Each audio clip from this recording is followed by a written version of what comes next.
Here's little Robert Kiyosaki. He has two fathers. One of them has a PhD, the other never finished 8th grade.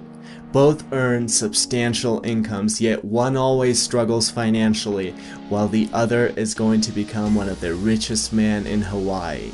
One is going to die leaving tens of millions of dollars to his family. The other is going to leave bills to be paid. The problem with financial education is that it isn't taught in schools, so the family decides to teach it. Now the problem with this is that unless your parents are in the top 1%, they are going to teach you how to be poor. Not because they don't love you, they just don't know what they're teaching, and they don't read books like Rich Dad, Poor Dad. My story is very similar. I was taught how to be poor. Then I went to the Air Force Academy and studied economics and took accounting and investing classes. I did complicated regressions on economic data and balanced complex balance sheets. Yet I've received more pragmatic advice by reading a single book from Kiyosaki than I did by taking 4 years of complicated classes. I never had a rich dad, but I have many rich dads now. Klassen, Kiyosaki, Hill, DeMarco, the list goes on. So if you weren't born in the top 1%, let's learn from Kiyosaki, who learned from his rich dad. You have to know these two words, assets and liabilities. Now, forget what you might have learned in your accounting classes. We're going to define them in very simple terms. An asset is anything that puts money in your pocket. A liability is anything that takes money from your pocket. Anything can be an asset or a liability. If you own a house and it eats $1,000 a month, then it's a liability. If you own a house and it brings in $1,000 a month, then it's an asset. Assets are things like businesses, real estate, paper assets, things like stocks and bonds. Here's why knowing this distinction is so important. Really try to focus on this. The poor only have expenses. The rich buy assets. And the middle class buy liabilities that they think are assets. After graduating, if I had followed everybody's advice, I would have gotten a job which increases my income, but there are so many problems with that. As I got my job, my girlfriend and I would have moved into a bigger house. We would have gotten a BMW in addition to our Mustang. I would have bought the iPhone 6. The problem with all of this is that I would think I was acquiring assets while I was actually acquiring liabilities. I would have to pay every month for the house, for the car, for my expensive phone.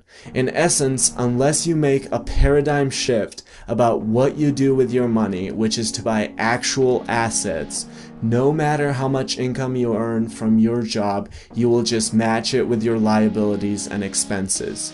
Your friends might admire your iPhone 6 and you might look rich, but you will never actually be rich. Now, there's nothing wrong with having your job. I just don't have one because I'm operating from the assets quadrant.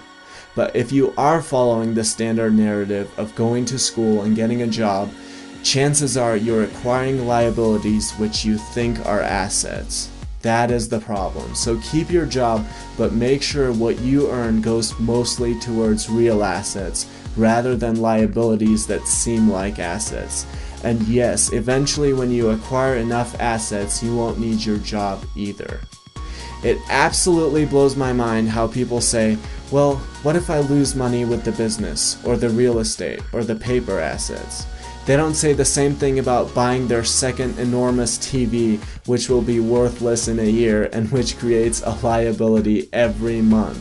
I would rather lose all of my money starting a business than lose it by buying yet another TV I don't need. Even if I lost all my money, the lessons learned from starting a business would be infinitely more valuable than watching Dr. Phil. Here's another problem. It's not how much money you make, it's how much money you keep. If I told you I was going to pay you $1 million a month, but then I took away $999,999, you'd have to be an idiot if you said you were making $1 million. My dad told me, become a doctor and you will be rich. Yet a doctor pays a half or even more of what he earns just to the government. You get taxed when you earn, you get taxed when you spend, you get taxed when you save, and guess what? You get taxed when you die. On the other hand, you could operate from the assets quadrant and pay sometimes 0% in taxes. I have doctor friends who are more financially anxious than my absolutely broke friends.